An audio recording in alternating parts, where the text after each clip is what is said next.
vérité au plaisir de vous retrouver sur Sénégal 7 TV ñu amati mbégte toog fii ginnaaw bañ leen nuyoo ba noppi di nuyu également suñu invité bi nga xamante ni nangu na ko si suñu invitation muy Major Kandji consultant ngir mën a échanger ak moom sur les questions d'actualité am ci li nga xamante ni moom moo di gis-gisam tey ci mardi bi donc dinañ waxtaan ak moom ci tournée bi nga xamante ni président mi ngi koy amal depuis lors xam ngeen ni nag teew na ca Sédhiou dinañ ci ñëw ak moom jàngat ci point yi nga xamante ni yëkkati nañ ko foofee ak it la ñu nar foofee ca Sédhiou pour relancer l'économie mais dinañ delluwaat ci ginnaaw waxtaanee ak Major moom en tant qu'ancien gendarme ci li nga xamante ni moom la takk der yi defoon Ousmane Sonko keroog bi mu wuy ji Mame Mbaye Niang muy niñu ci explication technique ngir nit ci gën a mën a comprendre ce qui s'est réellement passé ak lu waraloon yooyu les mbir dinañ ci ñëw ak moom également dinañu ñëw ak moom sur les propos polémiques de Cheikh Bara Ndiaye mu yëkkati ko jëmale ko ci ki nga xamante ni moo di sëñ Abdou Lahad Mbacké pourquoi parce que nag Major waa Touba la te it am na lien yu ratax ak ñi nga xamante ni ñoom ñooy sëñ Modou Boussa Dieng ak sëñ Abdou Lahad bi nga xamante ni lim na leen dinañ ci ñëwaat ñoom moom ci li nga xamante ni loolee dëgg-dëgg mbir ya noonu la tëddee ak yeneen i questions diverses yi nga xamante ni soxal na leen notamment présidentielle bu 2024 fixé au 25 février dinañ ci ñëw ak moom ak it candidat yi nga xamante ni annoncé nañu seen bopp donc Major maa ngi am mbégte jën ak yow di la nuyu te di la bàyyi nga nuyoo. mais maa ngi lay fay di kontaan ci invitation bi comme d'habitude. comme ni nga ko waxee rek un pays quand même le débat mooy actualité bi il faut chaque fois dans ci réew bu mel ni Sénégal nit ñi di ci wax chaque jour pour nit ñi gën a comprendre gën a xam position yi ñuy jël xam li xew. c'est très important parce que Sénégal aussi temps yi wees dafa dem ba nga xam ne nit ñi. même actualité nationale internationale Sénégalais benn doo gis mu di ko wax. léeg-léeg sax benn Sénégalais nga ko wax naan le développement de la guerre en Ukraine da ngay dégg mun la guerre ba kay lu doy waar la guerre boobu mais du xam sax qu'est-ce qui a été la cause. du xam quelles sont les conséquences. impact bi dans nos pays on ne maîtrise pas ça. mais dañuy am habitude di topp les futurités quoi en quelque sorte. pour surtout politique. ba nga xam ne ça émousse moom l'intelligence de notre jeunesse et de tout le monde. et ce qui est malheureux. keroog rek maa ngi seetaan ci benn débat. Zator Mbaye di ko wax ndax nee na maintenant c'est dommage suñu plateau yëpp on ne parle que des trucs voilà te am na yeneen on a autre chose à régler. d'accord alors Major fi ma bëgg dooree suñu waxtaan nag maa ngi koy annoncé sànq ak tournée économique bi nga xamante ni président mi ngi koy def donc ginnaaw biñ ko nemmee ko fan yii ca ginnaaw ca Thiès ak yu ni mel gis nga ko Sédhiou déjà fi ma bëgg ñu taxaw mooy présence am ca Sédhiou ak it forte mobilisation bi nga xamante ni les cadres de Benno Bokk Yaakaar réussir nañ ko. waaw dañ koy réussir parce que président de la République tournée économique yi stratégie la. les gens pensent que dafay dem noonu rek pour simple de mais c'est une stratégie pour le développement. xam nga lu tax. oui parce que boo defee ay projet un projet day répondre à ce qu'on appelle des normes.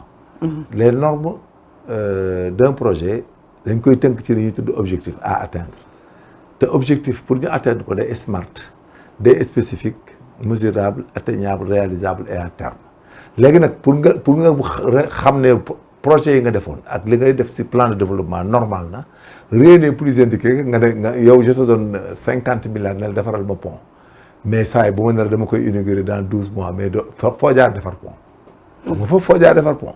voilà mooy njëkk nekk démarche bi nga xam ne mooy tax transparence lay doon et puis ak atteinte objectif yi parce que hôpital bu ñu la waxee dama koy inaugurer il faut nga defar ko mbedd bu ñu waxee da nga koy def école yi noonu donc Sédhiou c'est le pakaaw xam nga ki parle de Sédhiou rek mooy pakaaw te ko xam ne pakaaw bi dafa am taarix ci histoire du Sénégal et puis ñu demoon ba def ko région depuis bi ñu ko defee région li manqué woon Sédhiou dafa yàgg parce que Sédhiou boo xoolee depuis les débuts de l'indépendance c'est Senghor qui avait un peu pris en compte Sédhiou parce qu'il avait trouvé là-bas ay affaires yoo xam ne c'est installé par la colonisation mais depuis lors il y avait plus rien. Donc le président Macky Sall a repris la région de Sédhiou en main en leur donnant benn projet boo xam ne pour ñu gagner waat seen lustre d'antan mooy lan participer activement à la vie économique du pays à la vie intellectuelle du pays à la vie sanitaire du pays et puis un développement surtout économique axé sur l'agriculture et la productivité directe. moom la leen defal. Sédhiou avait un problème très grave mooy problème de communication terrestre Sédhiou avait des genres de zones isolées yoo xam ne ndox da leen a dagg tantôt yi les zones sont enclavées et que ils avaient toutes les opportunités ñoo ñu nekk ci zone yooyu pour se développer mais si toutefois que ñoom mën nañ di spéculer li ñuy produire mën nañuy dem di ñëw donc premier facteur de développement bi moo doon le développement des routes c'est ce qu'il a fait. Si vous avez vu l'impact principal de cette visite c'était de vérifier l'existence et la finition de la route qui passe de Sédhiou à Pakao je sais pas bi gis ñëpp ko gis qui répond aux normes Schengen. À partir de cela il est en train il a réglé à Sédhiou le problème des abris provisoires pour l'éducation. Il a réglé les problèmes de santé en mettant des plateaux sanitaires. Il a urbanisé la ville et puis il y a un bon levier de développement à Sédhiou. Levier boo xam ne ça commence par la formation et le financement des start-up et autres et l'auto-emploi. D'où les 18 mesures sax qu'il a annoncé pour relancer l'économie. Nous avons un 3FPT très actif que le président a mis en place.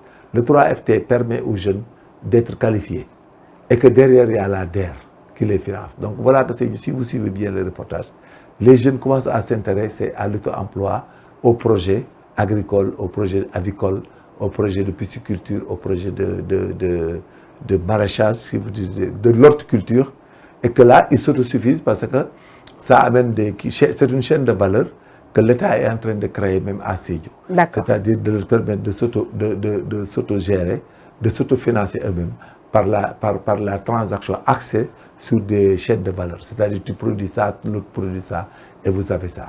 D'accord. Gis nañ tamit le pont qui porte désormais le nom de Famara Bala Moussa Daffé. Bala Moussa Daffé. ak beneen bi nga xamante ni mi nga war a tudd Famara. Voilà. Mais c'est-à-dire président certes mu ngi rendre hommage yenn icônes yi de leur vivant di leen tuddee ay pont ak yenn structure ak yu ni mel loolee lu rafet la mais lu weesu loolu major jàppoon ni président jamono jële ubbi na déjà campagne présidentielle bi te yegguñ fa parce que nag mobilisation bi ñu sonné et tout message yi ñuy véhiculé promesse yi nga xamante ni mu ngi koy dikk askan bi te depuis plus de 10 ans mu nekk ci bopp réew mi est-ce que tey jii promesse yooyu tamit yenn yi boog xawul yéex. Non mais Macky Sall de tout temps li mu waroon def ñu ngi ko doon def c'est-à-dire qui connaît pas le Sénégal mënoo xam Sénégal Macky Sall depuis qu'il est venu non seulement il a parachevé les projets d'Abdoulaye Wade parce que l'État c'est une continuité mais il a créé 3 fois de plus que Abdoulaye Wade et il a tout respecté c'est-à-dire tout ce que Abdoulaye Wade avait mis ici qu'il y avait des problèmes de latence pour l'exécution il les a achevés li nga xam ne aussi moom la population bi doon xaar sur un plan de développement normal il les a démarré yenn yi pare nañ mooy wane ne. mais yu bëri des na nag major. non mais day des ñu xoolee ni ba tey en milieu rural am na ñu nga xamante ni ba tey amuñu ndox. yaa nekk ci jafe-jafe non il se déplace plateau médical bi tamit. non c'est normal mën naa la wax lu tax. oui parce que nous occupons le sol d'une manière irrégulière au Sénégal. Sénégal ku nekk da ngay dëkk fi la neex dama la jox exemple rek li nekk zone Bambilor Gorom Niakoulrab Tivaouane Peulh c'est pas normal dans un pays boo ko defee un état ne peut pas vous suivre. da ngay am fee benn 10 hectares lotissé ko léegi nit ñi jënd ko léegi dem tuxu fa léegi c'est ça le problème du Sénégal. moo tax nag ni ci samp laaj ni lu mu réussir woon depuis loolu pour nga réussir ndax tey ku dem ba di approcher la sortie quand même mun nga te permettre di def ay promesse ba tey. non dama la expliquer li tax Sénégal naqaree gérer suivi bi moo métti Sénélec boo weedee li ma la wax da ngay dem waa Sénélec nga laaj leen ko ak SDE Sénégal ba nga xam ne dëkk à problème de dëkk nga dem Sénélec ak SDE xamul tax li ma la wax ni mooy wax occupation au sol bi moo amul règle xamul tax mu amul règle ils n'habitent pas dans des zones déjà identificantes urbanisées et autres mooy nga compléter la ville duñ ko def léegi les gens da ngay gis promoteur boo xam day ñëw wala benn waaye du nekk sax promoteur parce que xam nga tax lotissement yi grave Sénégal li tax Sénégal am problème mu de mettre l'eau partout et de mettre l'électricité xamul tax parce que les gens bu ñuy lotissé àll bi nit ñi dëkk duñ jaar urbanisme habitat duñ jaar urbanisme duñ jaar classe duñ jaar domaine am na ñoo xam dañ lay ñëw installer la tap lotissé dem loolu nag mooy tax ne après c'est la les bœufs xaw ma avant la charrue. Avant les bœufs. Bon, je ne sais pas comment on le dit là. Oui. La charrue avant les bœufs. Oui. C'est ce que nous faisons ici. Et chaque fois nous avons ce même cas nous. da ngay gis ne man am na ay terrain yu sama doom yi jënd tout ça mais da ngay fekk fi ñu koy da ngay dugg ci àll bi 5 kilomètres. gars yi jékki-jékki nga dem Bambilor Ngorom ñu ne Njaxiraat nangam nga wàcc ci tali bi mais da ngay dem 4 kilomètres nga fekk benn toolu salaan bu waaj a lotissé gars yi ngi tabax ci biir looloo indi coow li ngay dégg ni mais c'est pas des problèmes.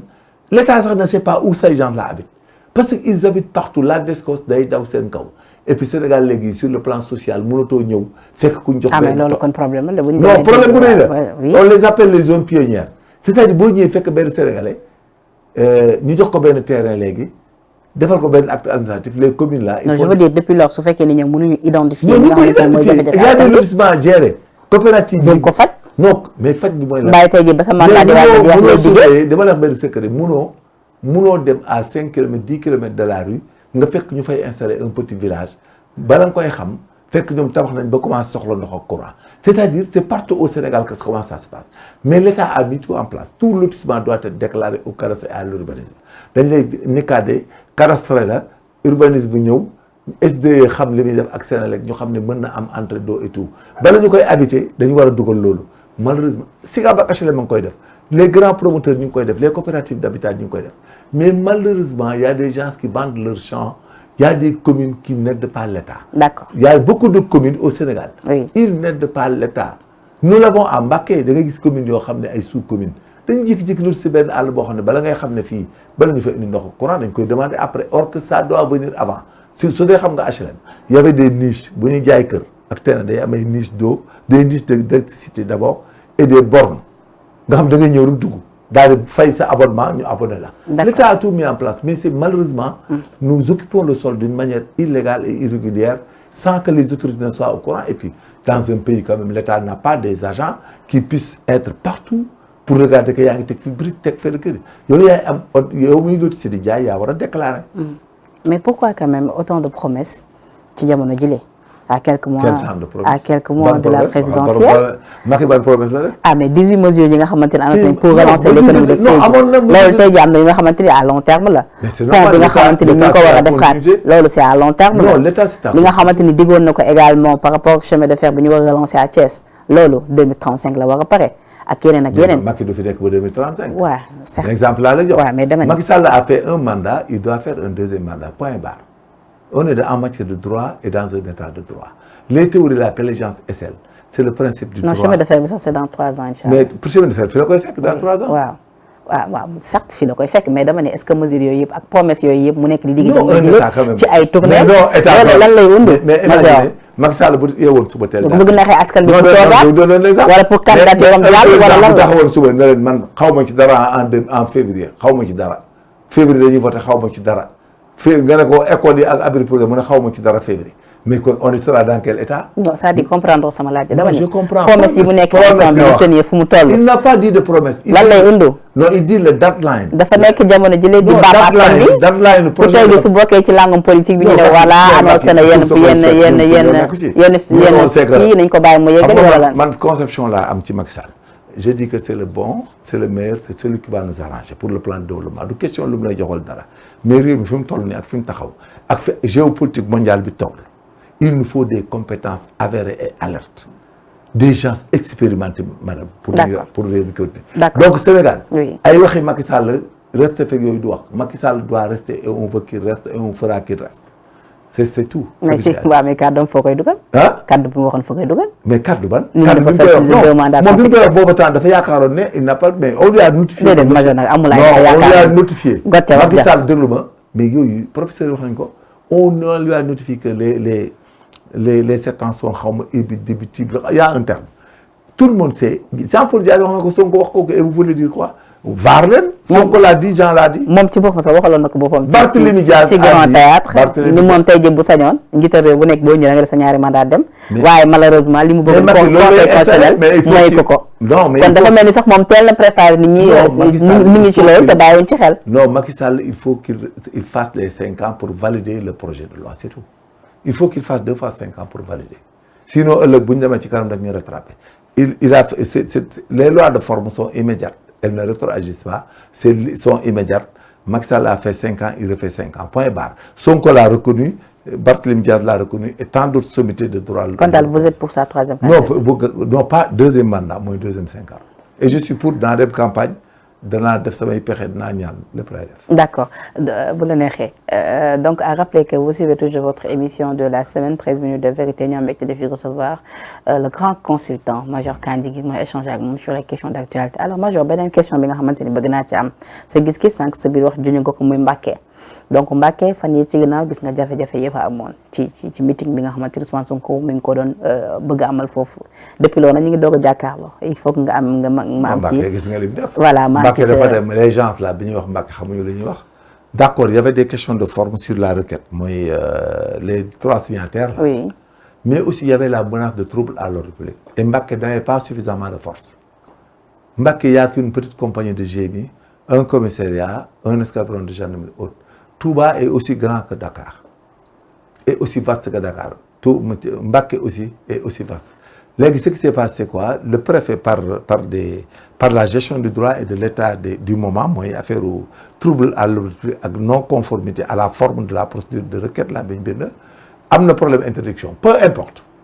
Une autorité administrative, elle interdit, l'interdiction doit être attaquée par des voies de droit, mais on ne doit pas braver. C'est de l'illégalité. Parce que les gens mais dans un pays, donc dans un pays, dans un pays, même si le gendarme, supposé que le gendarme doit faire l'arrêté, il y a des rebelles il y a les autorités et les forces de sécurité, les autorités administratives et les forces de sécurité jouissent de ce qu'on appelle l'ordre de la loi et le commandement de l'autorité légitime. C'est ce qui leur donne droit à faire ce qu'ils ont fait. S'il y a des manquements, il y a des recours. Mais si tu t'opposes et autres, c'est de la rébellion. Ils ont fait de la rébellion, point barre. Mais major, une personne comme Ousmane Sonko quand même qui est dans la résistance depuis lors. Mais la résistance, c'est de la rébellion. D'accord. Il n'y a pas de résistance, c'est de la rébellion. Moi, c'est un problème. Oui, nous sommes d'accord. Mais si nous avons gis-gisam moo di acharnement la contre sa personne dañ ko bëgg a xeex jëlee ko fii dañ ko bëgg a jaay doole ak ñu mais kon xamoon nga ni tey jii même sous préfet autorisé wul li nga xamante ni moo di manifestation bi coûte que coûte ñoom dinañu suivre li nga xam ne seen itinéraire. kon est-ce que c'était pas au profit d'éviter tout cela? Ousmane Sonko et Pastef, ils sont dans une taxonomie de troubles à l'ordre public. Comment ça? C'est-à-dire chaque fois, heureusement qu'ils ont eu trop de problèmes ces temps-ci, ils ont arrêté. S'ils étaient dans le droit, ils allaient continuer. Mais ils savent qu'ils ont fait beaucoup de bavures. Trouble à l'ordre public, un non-respect des interdits.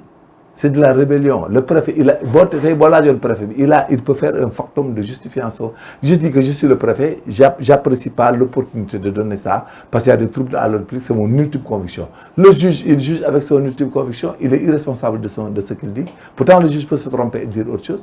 Mais d'une corée, donc, on fait appel, recours. Ces gars-là, c'est des illégalistes. Mais heureusement, ils commencent à comprendre, ils arrêtent. Mais s'ils n'arrêtent pas, ils vont sombrer. Mais par rapport au saccage saccage, mais c'est de sa responsabilité. S'il avait à poursuivre sur le plan civil, mais c'est eux qu'on poursuit, lui en tête, et les autres, qui payent tout ce qu'ils ont dégradé. Parce qu'on n'est pas d'accord. Nous avons dit Touba, Touba le yak. Mais Touba est un titre foncier, c'est un asile inviolable. Touba cœur. Touba c'est une maison. Sëñ Touba ko moom ku fa dugg ci ndigal Sëñ Touba nga fay duggee di fa génne loo fa yàq Sëñ Touba nga yàqal. Touba est un titre foncier privé. Mooy manifester sax di am tur boo amoo droit dugg fa.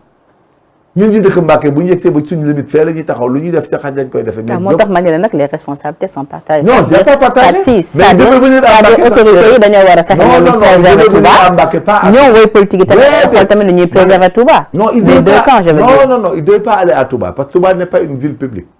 Il ne devait pas aller à Touba, il devait aller à Mbacké. Il s'est trompé. Non, il a fait une gaffe. En tant que mouride, il a fait de la provocation. Comment ça? Provocation, moi, nous avons un bruit, mais major, en tant que mouride, nous avons dem Mbacké, nous avons Touba ziar. Non. Trouble à l'ordre public, provocation. C'est pas la même chose. Ils étaient dans un siège de trouble à l'ordre public. Parce qu'il a été interdit avant. Il savait que s'il venait, il y a des gens qui ont été transportés à Touba. Moi, j'habite à Mbacké. Il a transporté des gens, ils viennent de partout. Ils étaient dans un siège de troublés, de dégradés et de gâtés. Ils se sont trompés, ils ont fait une gaffe qu'ils ne peuvent pas rectifier. Moi, ils ont dégradé Touba. Ils ont bravé les interdits de Touba. Point barre. Touba est une ville privée. C'est un bien privé. Il est inaliénable. Ils ont bravé les interdits de Touba, c'est trop fort. Touba est un asile inviolable. Il est inaliénable et imprescriptible. Touba est inaliénable et imprescriptible. C'est un patrimoine privé. Quel de faut troubler les mourides là, les khalifes général des mourides et les Mbacké là, ku dugg fofu am droit d'or lay gat ba nga tappi nga génn la. Sen kër la celui qui ne se prépare, tu n'as qu'à ne pas aller à Touba et quitter Touba. C'est un bien privé. Il ne devait pas aller là-bas et troubler Touba. Jamais. Il a troublé Touba, c'est tout. S'il venait, il devait aller à Mbacké. ñuy braver di bu bëtt ay barrage gendarme ak policier Touba gendarme bu fa taxaw sëñ Touba lay autorisé nga ñëw c'est pas la même chose nous avons le droit d'aller partout tey bu sëñ bi doon bëggatuma fi police bëggatuma fi gendarme dañu naan ko tampi su ñoo nekk ci bu nit reyee nit mën na ñëw jàpp ko loi boobu lañ ci mën mooy boo reyee nit boo defee infraction ñëw jàpp la. dama fi recevoir dem fi nga toog nii Moustapha Messere di conseiller municipal ci ville bu Touba mu ne tey jii lu ni mel li Ousmane Sonko def acte bi mu posé woon keroog def forcing par rapport ak meeting non autorisé bi mu ne loolee dafa jur ay conséquences. ma ne ko ci naka mu ne parce que ba ñu demee tey jii bay déguerpir sax commerçant yi nekk foofee ca marché Ocass ba ñu gis ñenn ñi di résister wu ba sax ñuy jël ay xeer di ko sànni Baye Fall yi nekkoon ci cantine yi mu ne loolu yëpp c'est parce que Ousmane Sonko moo koy mais tey jii bu ñu bëggee jël yëpp tamit football non moo ko def xam nga école la yooyu yëpp ñu ne ñu teg ko ci ndoddam est-ce que tamit major loolu du dëgg la acharnement bi nga xamante ni tout le temps ñu koy kaas il a contaminé les populations dans la rébellion dans l'hypocrisie excusez-moi du terme c'est-à-dire dootoo respecter kenn dootoo gëm kenn da ngay résister da ngay def la neex c'est-à-dire finalement voilà les conséquences à Touba c'est-à-dire ces gens-là dañuy dem a dem ba violence mooy nekk seen takk seen dundu weddi sëriñ mooy seen dundu mais imaginez les marabouts là qui sont chez eux ay nit dañ commencé di saaga ak dañ wax lu naqari ak lu bon mais Sénégal dañuy fontu mais madame. oui dama lay wax lu clair gis nga nous avons des valeurs au Sénégal yoo xam ne xoolal ku penser que mën nga ko fay jaxase tu te trompes gis nga ay salafisme yi ñuy wax ak ay contraire à l'islam ak contraire aux autres Sénégal la lenn laa lay yëgal lu clair gis nga képp ku fi attaqué église wala nga attaqué tarixa yi tu vas en découdre avec nous. da xewoon ca marché Ocass c'est-à-dire pour mu moo waral sax major clair c'est devenu dangereux.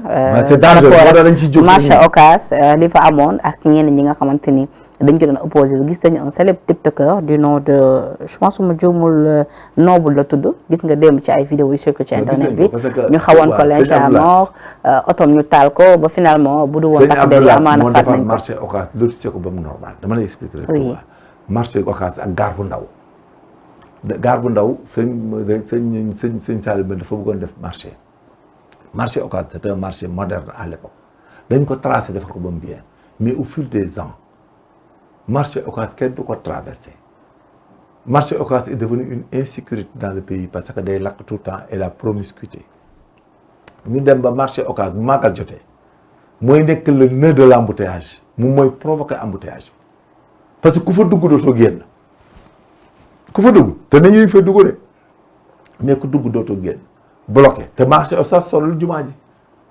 léegi nag li sëñ bi wax c'est très clair tout ce que vous avez mis sur la route qui a fait l'objet d'un lotissement urbanistique dafa Touba dañ ko Touba est une ville très urbanisée Touba dañ ko urbaniser ñun ku nekk topp sa nof ak alal boo bëgg a am ak nangam mais saa yi dem ba tabax mbedd yi mais même à Dakar s'il y a l'occupation de la voie publique mais chaque fois dañ koy déguerpir dans toutes les villes du monde si vous occupez la voie publique on vous déguerpit maintenant nag peu importe que nga investir ci la voie publique haute Sénégalais ñooy jël habitude ak xam-xam comme Colobane nañ def bis boo déggoo ñuy dàq waa Colobane dañuy yooxu te ils doivent quitter parce que gis nga route bi jógee gendarmerie Colobane di génn ñëw ci mais du sotti loolu mais par rapport à ce TikTok quand même qui a failli être tué hier ban gis-gis nga ci am ci par rapport ak déguerpissement bi amoon Touba waaw mais xawoon nañ ko faat li daw ba làqatu ci commissariat xam nga lu koy indi loolu lu koy indi tout ce temps c'est les conséquences de ce qui s'est passé. mais il s'est justifié quand même. non dama ne nee na waxeewu ko noonu. non dama ne Touba yi ville privée ku fi am loolu naqare wala loo fa neexoon nga jóge fa xam nga li dëgg gi Touba moom bu fi kenn di nekk di théorie Touba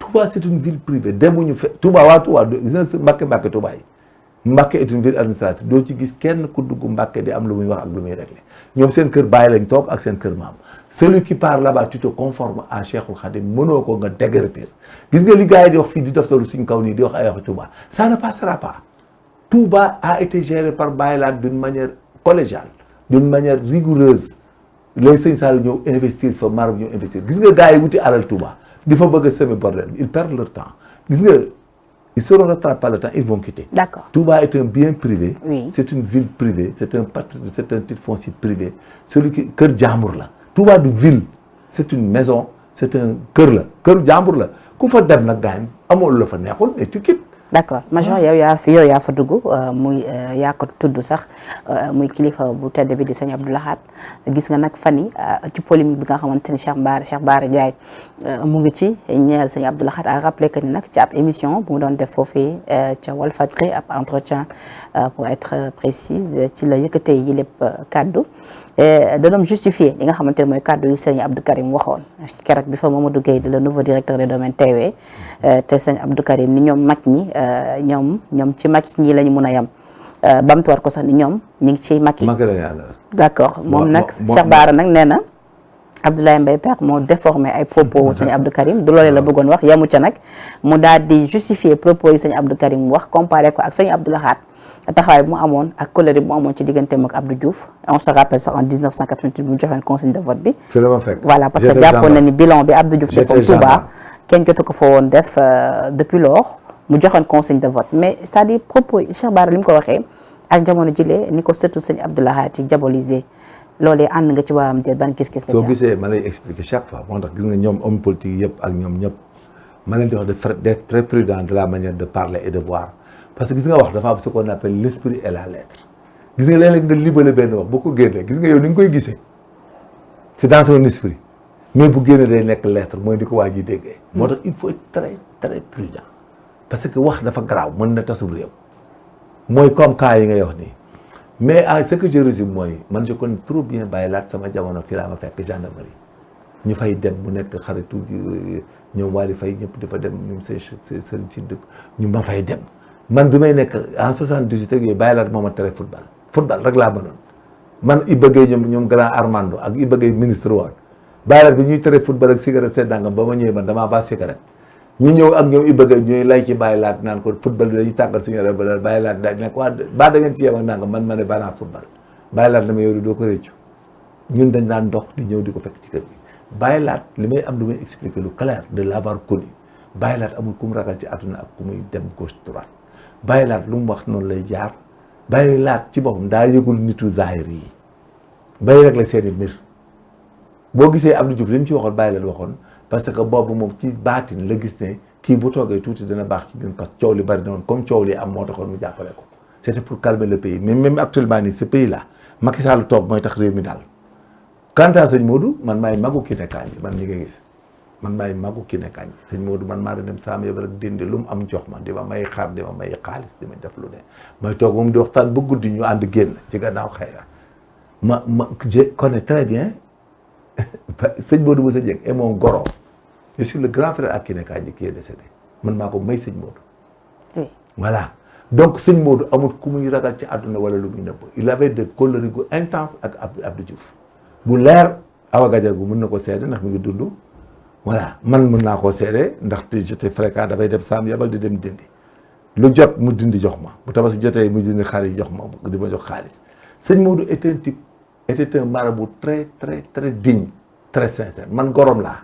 Un jour dafa woo Bator Diop ne man nañ ma yóbbu ñu ne Kiné ne ko nañ ma yóbbu ambassade France pour ma dem fa gendarmerie ambassade France sëñ Modou dafa bàyyi bu Bator ñëw saam yabal xool forage bi ñëw ci kër gi fekk ma toog ñu ndekki cokkeer ba pare sëñ Modou di ko bëgg a wax ba mu yàgg bakko ma toog ba yàgg mu woo ma ne ma kañ ngay ñibbi Casamance boobu maa ngi RGI ma ne ko àllarba mu ne bu àllarba la nga dellu ma génn dem ci Kiné ak Awa Gadiaga ñoom ne ko mais sëñ bi moom xanaa xel mi day bëgg a dem man mu woo ma Casamance ba fii ma wax ma naan ma demal dellu mu jékki-jékki woowaat ma ñëw mu ne ma bu àllar kañ ngay dellu ma ne ko àllar mu ne ma demal ñibbi ñaanal naa la ci liggéey da nga ci tedd te da nga ci mucc il n'a pas peur de qui que ce soit s'il était contre Abdou Diouf du wax ak moom da koy dóor mu génn du ko recevoir du ko gis. waaw mais li mu wax ni moom Cheikh Bara li mu joxe foofu comme exemple nii ci tënk daal ci lu mu wax. nii dafa bëgg wax ni moom tey jii suñu kilifa yi wala suñu xalif yi c'est normal que ñoom tout le temps ñuy gunge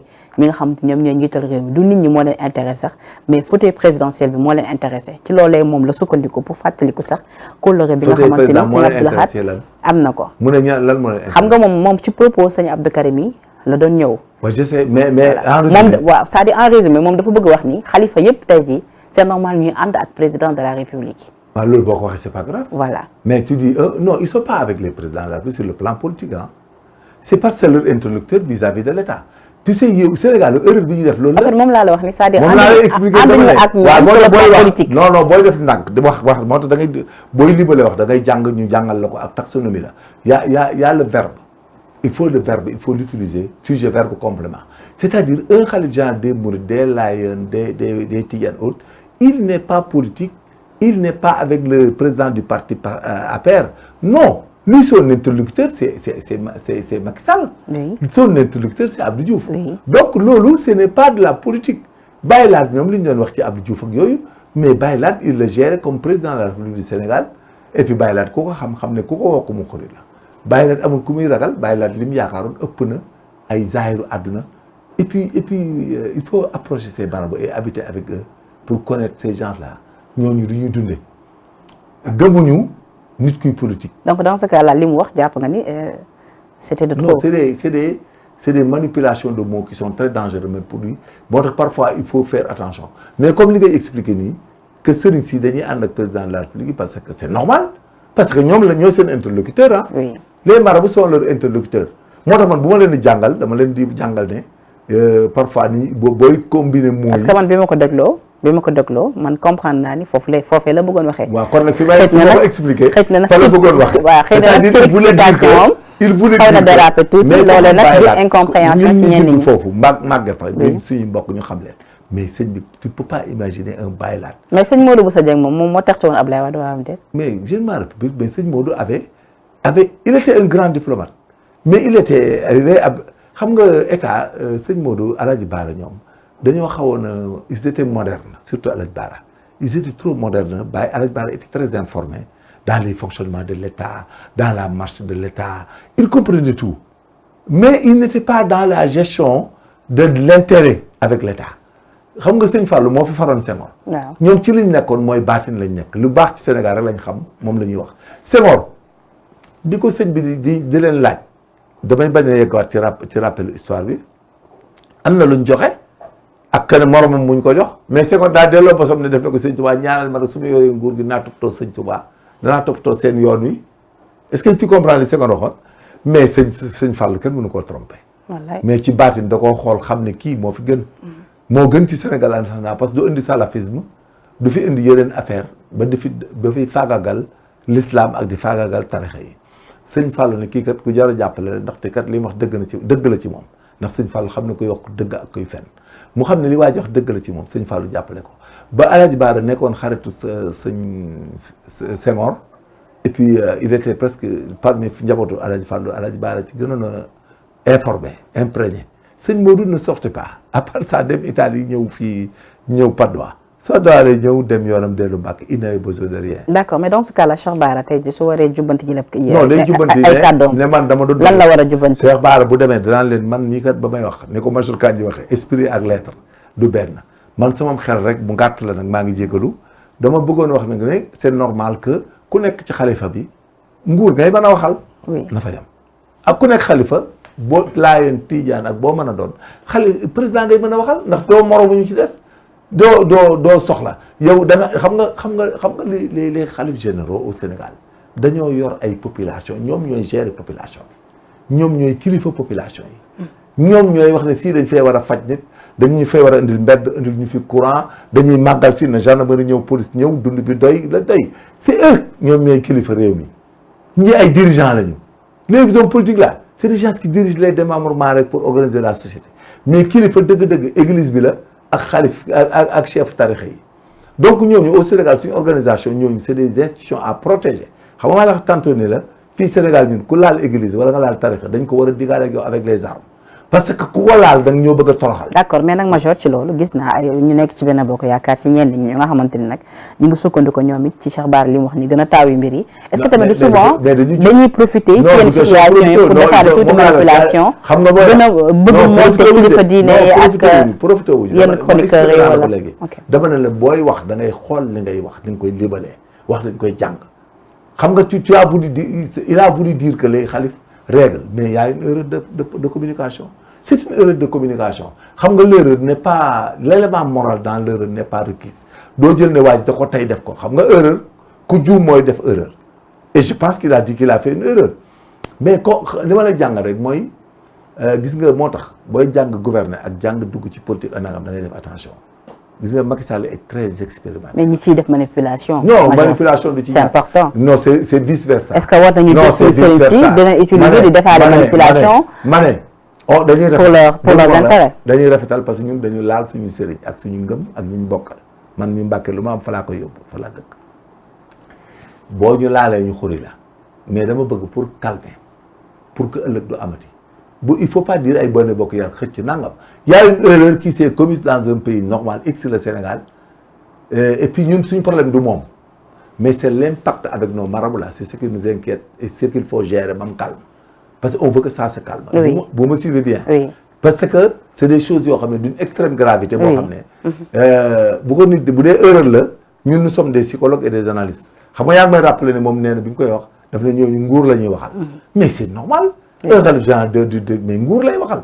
mais quant à bàyyi laa dal sëñ Modou kooku amul ku ñuy ragal ci àdduna ak ci suuf ak lu ñuy bëgg ci doomi aadama ci suuf ba mu jaral leen lenn lu ñuy manipuler te bu doon dañuy manipuler. sëñ Cheikh Mati lay manipulé na wala sëñ Bassirou sëñ Mountakha manipulé ça ne se passe pas là-bas comme ça chez nous. parce que fan yi nag major li ñuy dugal suñu kilifa yi ci langum politique. mais du yoon vraiment mais nag on les rappelle que ñun ñoom bu yeboo qu'ils prennent leur mal en patience xam nga wax naa la tantôt fii nee na gis nga ku yaakaar ne ëllëg mën nga fee am nguur Sénégal wala nga falu wala nga am doole ba laal murit wala ñu bàyyi la nga laal Tijaani Xaadar mooy tarix en question ak l'église ñu bàyyi la nga di leen toroxal tu te trompes. parce que nous prendrons les armes contre toi. parce que Cheikh Mahi Niass bi ñu wane photom tamit gis nga fan yii baas. mais nga xam mooy gis-gis mais ça va arriver ko ñenn ñi yëkkati ay propos yu déplacé madame ne t'inquiète pas propos la mën a yem. vraiment c'est dommage. non verbe la yem mais gis nga bis bu fi nit ñëwoon ba nekk président de la République wala nga nekk quoi que ce soit nga nekk salafiste wala dara nga ñëw ne da ngay laal Sénégal église wala tarixa yi da nga gis loolu nettali nous prendrons les armes contre toi. Et on va régler ton compte à la minute qui suit. Sénégal, on a un acquis boo xam ne il est inadmissible et irrémédiable. C'est-à-dire l'histoire des tarixa là et autres là. Mais c'est notre vie, c'est notre sécurité sociale. L'histoire des tarixa aussi dégg nañ ci ki nga xamante ni moom mooy maître Ngagne Demba Touré bi muy wax ci projet Pastef. daf leen doon fexeel. sa gis-gis par rapport ak yi lépp kaal. mais daf doon fexeel il a fait une grosse erreur. Tu sais que le parti là devait être dissous. Comment ça? Mais par l'article 5, monsieur, madame. mais Sénégal moo tax Macky nitu jàmm la dafa bëri jàmm ba ma pour comme on l'appelle mais ce qu'il a gars dit mais tu amènes l'article 5 là tu lis mais tu dissous le parti je suis désolé mais tu dissous le parti mais monsieur on ne peut pas au Sénégal avec notre tarixa mais se permettre de dire que ay jàmm mais il va nous dire kan mooy jàmm mais c'est une menace nette. mais c'est-à-dire moo gën a garaaw. justement li nga wax noonu c'est-à-dire da nga ni ci c'est-à-dire su ma déggee léegi-léegi fi nga waxee moom maître Ngagne Demba Touré ginnaaw moom moo wax est-ce que waruñu ko woon may chance mu expliquer li nga xamante ne loolu la bëggoon wax un document qui est caduc parce que non conforme aux droits humains le droit à la religion droit à la culture droit à l'éducation à temps c'est les droits humains même qu'ils ont et puis ils ont menacé la diversité culturelle et religieuse c'est-à-dire c'est non conforme au principe des droits humains des Nations Unies. Est-ce que du yéen a ko bëgg yóbbu foofu nag. les chartes des Nations Unies mais yéen a ko bëgg jox dayoo peut-être mais je suis désolé mais sa waay li mu wax dafa juum ci parole moom daa juum def erreur def lépp il l'a reconnu j'ai entendu ses audios donc loolu c'est réglable il libère des paroles et puis il s'est trompé il y a une erreur et puis l'intention n'y est pas je pense pas qu'il ait l'intention de zapper nos marabouts là parce qu'il a voulu faire le pédant comme on dit quoi il s'est trompé mais Ngagne li mu wax n'a rien à voir avec les Cheikh Bara Ngagne li mu wax moom c'est des problèmes d'institution et de constitutionnalité ba ñële ñun suñu sëriñ yi lu ci nit war a wax lu dëgg bàyyi laat ku ko tudd Sénégal ak ay sëñ Modou mais c'est pas vrai kooku ñun on t'écoute même pas on sait que tu as fait des bourdes des erreurs c'est les kii politiques qui t'emportent. d'accord bàyyi laat ku ko tudd Sénégal mais clause boobu nekk ci projet. parce que tamit Ngagne Demba Touré wax ko. article 5 bi da ngay dem jël ko man bu ma demee laaj leen votre kii règlement intérieur ñu jox ma article 5 bi ma lire ko. je donne ça à des experts ñu dire ko régler ko on dissout le parti barke Sëñ Fallou je dissous le parti c'est pas possible c'est une menace réelle. mais yow ban déggin nga ci am personnellement. mais parce ban déggin nga ci am yow. on sait le salafisme c'est des frères musulmans ce qu'on appelle les frères musulmans la théorie des partis islamiques là et autres ont été calqués et hérités des frères musulmans qui ont voulu installer ça en Afrique en passant par le Mali moo tax ñu njëkk a dem Gao toj xabru yi lakk ko. lakk sépulture yi lakk desitu yax yi lakk téere yi et puis il voulait enlever l'islam là-bas parce que tel que l'islam est pratiqué par rapport au genre secte la ñuy wax ñoom mooy tarixa yi am ñoom léegi nag quand ils sont venus au Sénégal aussi ñoom même am na ñoo xam ne ci ñoom nii bu dee Touba daawuñ julli ci biir ndax dañ naan ay xabro lañ fi am ci biir duñ fi julli c'est-à-dire ñoom li ñuy bëgg a wax mooy li murid di def dem di sëgg di raam di jox sëriñ bi addiya mais ñun addiya yi ñu jox sëñ Touba addiya ji bu ñu ko joxee sëñ Touba Seydina Mouhamed la ko jottali def ko ci yàlla ak alxuraan boo de Touba si c'était des imposteurs ils vont pas construire des milliards et des milliards. D'accord mais yéen li ngeen jàpp ni ñoom bu ñu sukkandikoo ba tey ci cadre ngay maître Ngagne Demba Touré li ñu bëgg mooy tey jii soppi li nga xamante ni moom moo di gëm-gëmu ñenn ñi. mais bien sûr. waaw ngëm nga amoon droit soppi ko. waaw d'accord ndax ngëm-ngëm amuñu droit bi mais c'est-à-dire est-ce que du yéen seen gis-gis boobu tey jii avec le temps juumoo leen bu ñu gisee ni ñoom tey lancé nañ li nga xamante ni moom mooy seen mouvement doomi daara et autres. ngir gën a wekk li nga xamante ni moom mooy suñu tarixa yi. pour doomu daara yi parce que ils ont parmi ces gens là ces héritiers et autres là des salafistes qui sont dans les rangs des familles là ñoom ñooy def ay doomi daara di wax c'est tous du salafisme on a vu la réaction de beaucoup de oustas même dans la presse qui sont dans la presse on a vu leur comportement et autres c'est des salafistes c'est des gens qui sont contraires au fonctionnement de la religion musulmane au Sénégal qui est organisée et bien gérée par les Layènes les Tidianes les Khadres gis nga maanaam kenn gënu fee muus kenn daara yi lëg la on sait qu'on vise nos marabouts il faut qu'on mette des boucliers et qu'on les mette en demeure tout de suite régler ko tout de suite. moom laa wax est-ce que du yéen seen gis-gis la. non du suñu gis-gis mooy la réalité c'est notre paix sociale notre organisation traditionnelle et religieuse qu'ils veulent déstabiliser pour nous amener du n'importe quoi et puis pour le régler avec nous ils vont amener faire c'est des crimes qu'ils vont faire rek et de n'importe quoi parce qu'on sait ça madame ça se passe dans le monde déjà il y a des prémices on sait ça. On sait leur problème on va pas tout dire ici. mais doomu daara yi sa man quel doomu daara. mais ma chère maanaam du ñuy doomu daara de lancement bi. c'est tous de. gis nañ fa ay kilifa gis nañ fa ay imam Dramé comme porte-parole. ban imam Dramé mais ban quel imam Dramé ma ne c'est du salafisme. imam Dramé men. ils n'ont rien à faire dans la politique. doomu daara waruñu fa dem gisuñu benn doomu daara bu dem benn parti politique c'est parti bu am connotation religieuse dañ ko war a dissoudre ce qu'ils ont fait là on doit dissoudre le parti à cause d'eux. Parce que les doomi daara dès qu'ils partent avec un parti politique la religion est apolitique madame. imam Dramé ngi nii. ma ne la moom laa wax la religion est apolitique ils doivent arrêter soit ils sont des politiciens il y a pas d'imam mais c'est les cas des imams qui ont foutu le Mali en l'air il a foutu le Mali en l'air voilà le résultat benn imam Dicko fii ay imam yu bari c'est tous des salafistes ils n'ont qu'à arrêter gis nga le problème qui se pose xam nga man sama benn stratégie la c'est pour que les gens leur velléité de salafisme là et de rébellion là pour que ça arrête il faut reconduire la reconduction du président le deuxième mandat quinquennal là de Macky Sall est stratégique sur la sécurité. mais c'est-à-dire moom la ñuy wax ni yéen tout le temps da ngeen di profité si yenn situation defal non pas du tout defaale tuuti manipulation véhiculer waale seen message gëmloo nit ñi ni sans le président Macky Sall moom ñu réserver ses problèmes et autres pour que les di diaboliser tout le temps Ousmane Sonko et ses œuvres. mieux vaut qu'il aille faire des demandes d'emploi à la fonction publique ils cherchent de l'emploi pas passant par la politique ils n'ont rien à amener au pays gis nga stratégie bi am Sénégal entre nous ils n'ont qu'à aller faire des demandes d'emploi à la fonction publique moo gën ñu bëgg ko jaaree ci politique bi pour nous foutre dans la merde gis nga pour vous dire la stratégie pour développer pour calmer le Sénégal c'est de reconduire le président Macky Sall en 2024. ci seen gis-gis. man sama gis-gis. waaw ci seen gis-gis ba tey. te loolu. non également la am na ñu gis ni tey jii pour que dëkk bi stable nekk si jàmm salaam il faut que mère de famille def ko président. jigéen ñi nga xam ne ay mère de famille lañ bu ndaw ak bu mag je leur dis que xam nga ñoom ñooy commandé borom kër yi ñooy réglé xale yi ñoom ñoo ciy gën a sonn ndax bu seen jëkkër dee wala mu am problème dañ koy yëg bu seen doom amee problème dañ koy yëg gis nga mère de famille laa njëkk a waxal Sénégal réuni de se préparer à former à convaincre leurs époux et leurs enfants sur la nécessité que Macky Sall nous guide jusqu'en 2029. xam nga tey jii maa ngi ko doon wax sànq ba tey Ousmane Sonko lu mu def ñu xëpp ci kaan yi ni noo defee ko nii la ko ba gis-gis yi ute tey jii moo war a sax moom saisir na li nga xamante ni moo di l'opinion internationale parce que jàpp nañ dañ ko bëgg diaboliser te loolee moom du ko nangu. diaboliser c'est politique quand tu fais le diable on te diabolise il a fait le diable il a fait le Mor Ndaje quoi foo dem fekk ko fa fépp nga koy fekk ni ko gis Ndour di waaye c'est Mor Ndaje la def il a fait du Mor Ndaje c'est pas politique politique da ngay wax projet.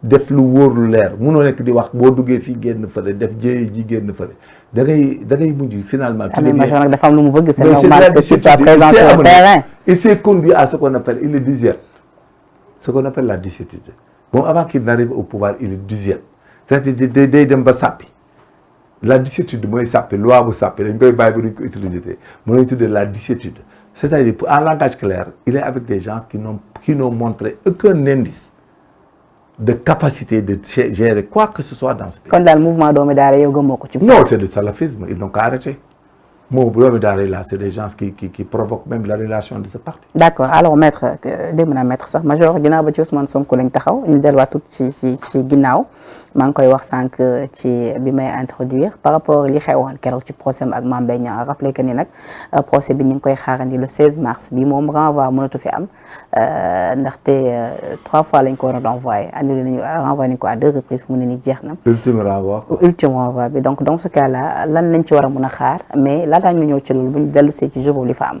Ousmane Sonko bu muy ñibbi ak takk der yi gendarmerie yi BIP GIGN niñ ko extraire ci li nga xamante ni moom moo di otoom de force toj vitram et tout mu nekk ay images yu nga xam ñu bëri nakarlu woon nañ ko ce jour là ñu bëri leen wax ni arrêté nañu Ousmane Sonko finalement dañ ko indi ci fi nga xamante ni mooy këram image yooyu yëpp ak bi nga ko yéegee ce jour là qu'est-ce que ça t'a fait ak tamit ban explication nga ci yéene techniquement.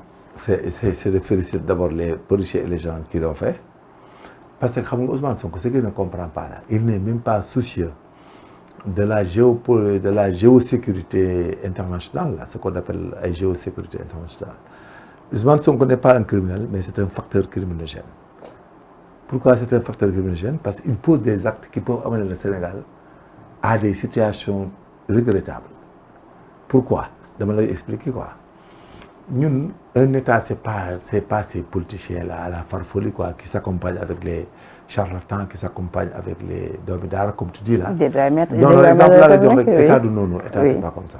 ñun État bi fi ñu toll nii ak renseignement examen man je suis retraité mais j'ai par chaque semaine des informations de sécurité de haut niveau par mes relations internationales et puis tout ça Ousmane Sonko dafa am lu muy fàtte moo tax ñun nous sommes dans le terrorisme du pétrole. Avec notre pétrole et le gaz qui est au Sénégal là, il y a des gens qui sont tapis quelque part yoo xam ne seen rôle yëpp mooy lu Sénégal di balancer wu dans la merde bañ def ko comme Centrafrique. Pour être bref quoi, tout le monde sait ce qui se passe en Centrafrique.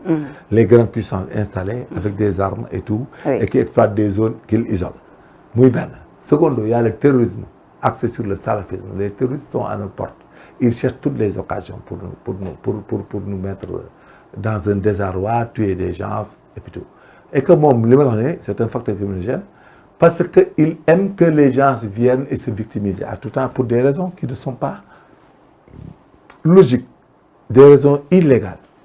Parce que da ngay toog waxal sa benn délit ñu convoqué la nga ne leen ñëw leen ñu résister te bu subaa nga defaat la même chose ñëw leen ñu résister bu subaa mais finalement tu as vu même que les gens commencent à arrêter.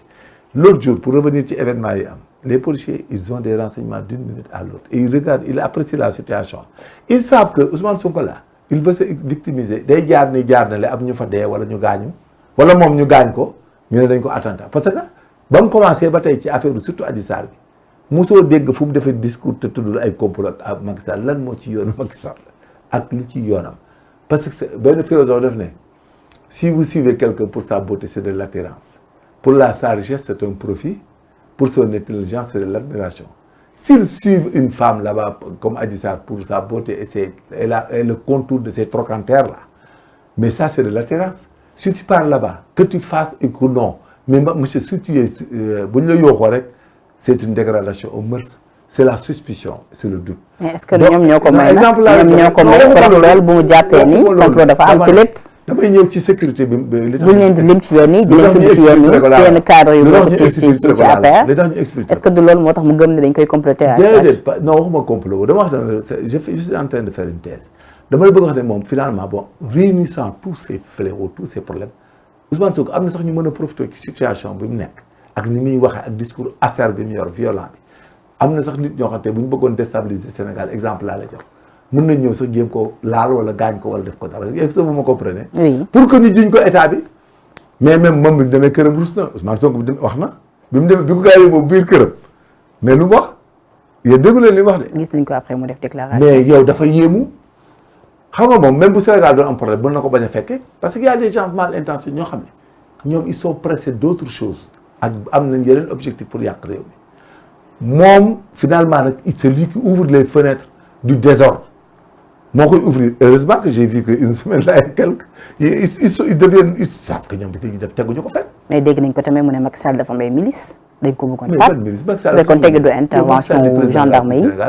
Macky Sall di président de la République du Sénégal xanaa Macky Sall relation bu muy soxla ci ministre mën na koo am ci armée police ak gendarmerie ñoo xam ne ay mbokkam lañ ak ay xaritam Macky Sall bu bëggoon rey da ngay empoisonné yow dafa gën ne Macky Sall un président de la République comme Macky Sall wala réew mi dañ Sénégal kenn du fi rey Sénégal dafa am gëm-gëm boo xam du jël bakkan parce que day xam ne day wàcc ci njabootam. mais ndax force de défense yi quand même keroog soxla woon nañu. si si dafa bañ parce que il faut le sécuriser. ñu bëri nee nañ pourquoi pas la force da koy sécuriser. c'est obligatoire. ñu bëri nee nañ pourquoi pas non il a fermé la porte il l'a verrouillé non il l'a verrouillé da ngay toj vitre bi ubbi ko extirper ko Ousmane Sonko a fait l'objet d'une extirpation dañ ko extirper kenn arrêté wu ko et puis maître Clédor xam nga maître Clédor ñoo juddoo man nijaayam laa en quelque sorte parce que maam mooy Souleymane Ndiaye sa maman mooy taawu pas Souleymane Ndiaye gay ngi dem cheminot papam était cheminot mon père était cheminot Clédor ñoo màggandoo bokk sama gars la mais gis nga fan la ñuy juumee xam nga pour que dire que ñii dañuy def politique da aaye ñu yow nga dem tribunal boo xam ne correctionnel la suivez-moi bien ah tribunal boo xam ne correctionnel la yow nga dem audience bi même est renvoyé ku lay arrêté nag ban argument de droit lañ lay arrêté ci yoon wi buñ ne la descendre yow wàccal nga dem ñu dugal la nga dem seet ñu yóbbu la mais bu ñu la yow en tant que futur postulant de président et autres mais voilà le résultat temps il est allé bi mu gisee gars yi jëm kër góor gi mais dafa waaru yaakaar nañ koy dem yóbbu pour jël ay bagages am mi ñu ko non monsieur vous rentrez chez vous c'est bon vous êtes en sécurité vous pouvez vaquer à vos besoins dafa yéemu mais ci la xam doo koy xam lan mooy valeur u Sénégal lan mooy valeur u police Sénégal ak lan mooy valeur u gendarmerie Sénégal et puis Sénégalais yi réel ça c'est une leçon pour ñoom pour ñu xam ñoom ils ont affaire avec quelle police et quelle gendarmerie parce que les Sénégalais là ils sont pas imprégnés de la sécurité ils ne savent pas la géostratégie de la sécurité xamuñu ko ils connaissent pas les causes criminogènes pour insécuriser un pays. mais nag ñu ngi doog a gis ci taarixu politique gu Sénégal. ñu def noonu ñu ngi doog a gis dañ ko exfiltré. ñu ngi doog a gis quand même un leader politique. ñu exfiltré ko vitram non jël ko yóbbu këram. de force mais këram bi mooy te amaana bi ñu koy yóbbu këram moom xamul woon ni këram la. non mais mënu koo xam. booba temps la police et la gendarmerie ñu ngi dem course contre la montre course contre la montre c'est comme ça non. Il ne voulait pas donner le temps à qui que ce soit de compromettre sa vie et de compromettre la vie des autres. Nous Sonko du suñu problème buy def moo bàyyi notre problème ce sont les terroristes les menaces terroristes les menaces de sécurité d'insécurité c'est pas lui seulement avec ses militants il faut qu'ils comprennent ça. mais laaj bi ñu samp nag foofu major c'est-à-dire lii ñu déployé yëpp ce jour-là ci suñu wàllu force de défense et de sécurité yi gis nañ seen oto yi duñ génnee gis nañ takk dem ñu bëri pourquoi pas n'avoir tout simplement pas escorté sa voiture ba këram. Ousmane Sonko problème c'était faisable wala. non madame je suis désolé Ousmane Sonko problème bi di créé on ne veut pas tout dire madame on protège des vies humaines je m'en limite à ça avec Ousmane Sonko on protège des vies humaines je m'en limite à ça je pense que mieux vaut ñu limiter ko foofu quoi avec Ousmane Sonko on protège des vies humaines on veut préserver la vie de ces jeunes innocents qui sortent et qui l'accompagnent on veut préserver la vie des filles qui koy suivre sans raison on veut préserver quoi. D'accord. Pour stabiliser le pays quoi mais on s'en limite à ça. parce que li politique jaar waroon def ñoom def nañ ko xam nañ li tax ñu def ko yàlla nañu yàlla musal ci pexe ni ñuy def ni ba ëllëg ba ñu indil fi ñu bañ a yegg parce que danañ yàqal loo xam ne du ko jaar. alors beneen mbir également bu nga xamante ne am na ko ci wàllub yoon à rappeler que ni ay avocats am dañoo saisir woon li nga xamante ni moom mooy chambre d'accusation bi voilà ñu débuté ko pour le renvoi de son procès avec Adji Sarr donc finalement ay avocats am beneen recours bi leen dese woon muy cour suprême saisir nañ ko tey ñi ngi xaar ni ban ndogal moo cay tukkee bu fekkee ne nag dañ ko annulé dans ce cas là Sonko moom par la force dafay dem ci li nga xamante ni moom mooy procès ak Adji Sarr. voilà c'est-à-dire que la première requête a été infirmée. oui baaxul quoi. oui léegi demaat na beneen juridiction c'est des voies de recours voilà le droit du Sénégal maintenant il faut qu'il se fie à ce droit et aux décisions de ces cours parce que aussi réew mënoo ne cour suprême cour de cassation xaw ma cour d'appel ak yëpp lu ñu def ay magoy la bu yàggee comme ñu tëj magistrature wala ñu dissoudre ko parce que voie bi ñu bëgg a suivre dans ce pays bu réussir donc après la gendarmerie va disparaître la police autre on recrute d'autres donc lui aller en procès quand même c'est lui permettre que bu fekkee ordonnance de renvoi wala arrêt de renvoi bi rek lay attaqué moom arrêt bi mooy de le traduire devant une chambre criminelle pour les faits de viol sur la personne de Adji Sarr. Maintenant le fond du débat c'est le procès ma ne fond débat bi mooy procès bi li ñu def nii yëpp ay procédure de forme la mais fond débat bi xam mooy lan mu taxaw Adji Sarr ne ko tel jour telle heure da ngaa ñëw bi nga ñëwee nii nga sol nii nga ñëwee bi nga ma fekkee foofu lii nga ma wax lii nga def bi nga ko defee damaa bañ bi ma bañee nii nga ma def ba def ma nii def ma naa def ma nale ñu ne ko monsieur qu'est-ce que vous en pensez Adji Sarr quelles sont vos preuves les preuves qui ont été constatées par les gendarmes et les policiers et Adji Sarr les preuves qu'elle va donner parce que aussi na Sénégal yi fàttaliku ne Sénégal viol ay wax kese ñoo fi doon jàpp nit ñi ci viol. mais nag major ñi ngi jëm ci ay présidentielles yu yàggul dara. mais incha allah ay weer rek moo ci des. moo tax ñu bëri jàpp ni tey jii su fekkee ne dañ ko war a juger. eh bien dañ ko juger gaaw comme ça moom tamit ñu xam fi nga xamante ni foofu la féetee.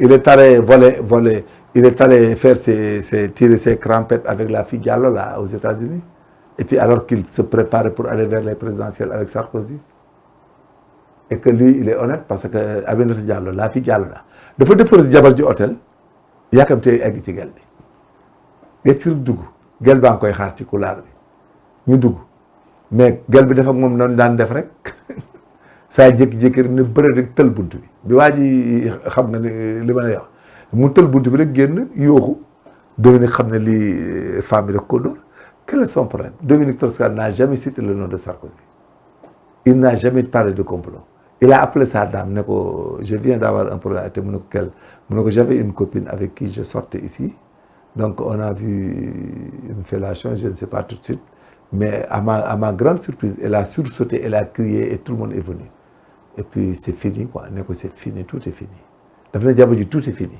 parce que la turpitude nul ne peut prévoir de sa propre turpitude dans la vie quand tu fais de la turpitude il faut t'en vouloir toi-même et ne pas en vouloir d'autres ni accuser d'autres parce que même si des gens par alchimie ou malhonnêteté t'avaient provoqué mais on t'a pas c'est de l'attirance je te dis tantôt quand quelque chose t'attire c'est tant pis pour toi man si tu m'attires dans ta chambre la nuit je suis attiré tu me dépasses avec des fringues qui sont pas orthodoxes c'est-à-dire comme ni ko jigéen ñi wax ay sër yu ndaw di ma romb am na ci kër yi ba ma ñëw guddi bëgg a def li ñuy tuddee yàkkataan mais suñ ma jàppee naan ne du ma fa nekk naan yaa ma provoqué dañ maa complot yaa ma provoqué du lay wala dañ maa complot ma dem ci jigéen bi complot mooy dañuy ñëw laal la gaañ la complot xam kañ lay valable damay complot pour ñu rey la wala ñu gaañ la ah mais jigéen moom amul complot c'est de l'attirance c'est de la faiblesse c'est-à-dire jigéen bu amee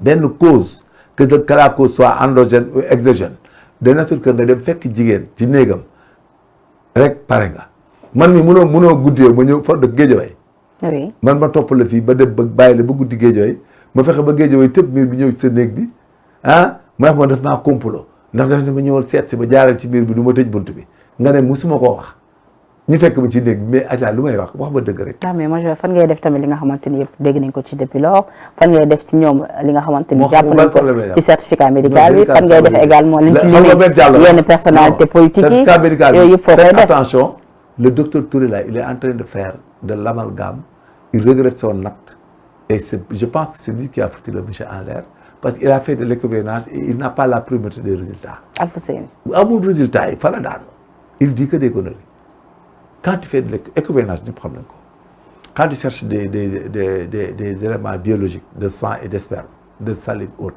l'écovénage peut se faire ici deret ji toq fii wala les substances éjaculées là toq fii da ngay jël échuvillon bi ak am na xam nga diluant oui am na benn liquide bu ñuy piqûre nit ñi ak yooyu liquide bu mel ne bu ñuy piqûre antibiotique en poudre bi liquide bi ñu koy mélanger genre liquide boobu ngay jël def ko ci nga def ci nii échuvillon bi échuvillonnage pour olof yu xam ko gis nga yooyu ñuy nettoyer douche yi di ko ci wëndeel noonu la échuvillon de xaw a mel bu ndaw boo ko ci laalee da nga koy def ci benn tube bi mi ngi tudd vacutaire EDTA pourquoi ñu koy tuddee vacutaire EDTA parce que dafa am benn acide bu ñuy diw ci biir boo xam ne bu ci produit bi duggee du yàqu acide boobu mi ngi tudd acide diaminotétroacétique moom la ñuy def ci vacutaire EDTA moom la ñuy tudd acide diaminotétroacétique du yàqu yaa ngi koy conserver 3 degrés jëm suuf 1 2 léegi nag loolu bu demee day dem labo le médecin biologiste moom bi nga xam ne dañ koy transmettre tube yi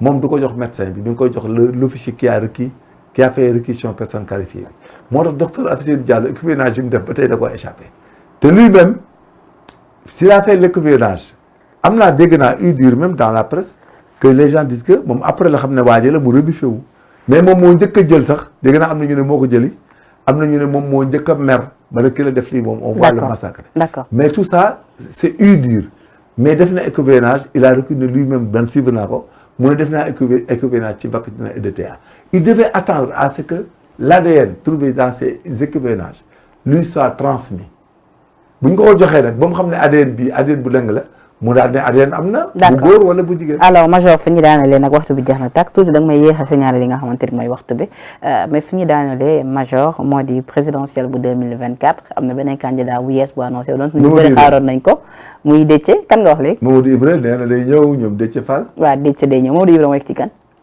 Mamadou Ibra Kane Idrissa Seck. waaw Mamadou Ibra Kane journaliste. Mamadou Ibra Kane. oui. Déthié Fall. mais annoncé gu ko officiellement. dafa ñu def pourquoi pas. nous sommes dans un état de droit. oui. Chacun a le droit de se présenter de faire sa campagne. et d'essayer d'être président. candidature gu Déthié moom xaaroon nañ ko. waaw mais c'est normal. oui. nous sommes en démocratie. La démocratie c'est de permettre à quelqu'un une liberté intellectuelle liberté d'aller et de venir et liberté mu jouir des institutions. selon vous Déthié est-il un bon profil. Non, mais je le connais pas, moi, je peux pas savoir. C'est ceux qui vont aller avec lui qui vont en parler. Mais mon profil, c'est Macky Sall, c'est tout. Tout ce que je souhaite, c'est qu'il rempile et puis le pays sera calme, les gens là vont dormir. Ils vont cultiver la terre, c'est mieux. Parce qu'il faut qu'ils arrêtent et qu'ils nous collent la paix là. Parce qu'ils cherchent de l'emploi. C'est une horde de demandeurs d'emploi qui veulent passer par la politique. Déjà, comme on le sait, et on est dans une taxonomie directe de développement, nous avons un bon levier de développement. Sénégal, Macky Sall a une vision holistique, ce qu'on appelle une vision holistique avec des agrégats. Agrégats, ils ont des PUMA, des DER, des FPT, pour que le pays soit développé et bien géré. D'accord. Major, ça a été un plaisir de recevoir le mot de la fin. Partager, donc, nous avons oui. Voilà, dit Sénégal d'en avertir. Nous avons nañ essayé waa ji ba 2029 ñu xool. d'accord fi Sénégal jëm. d'accord en tout cas major ñu lay remercier bu baax a baax si wuy si bi di remercier également tuuti Thiaw ci liggéey bu am solo bi ak la rédaction de Sénégal 7 di leen jox suñu daje ci yeneen plateau d'ici là portez-vous bien jërë ngeen jëf.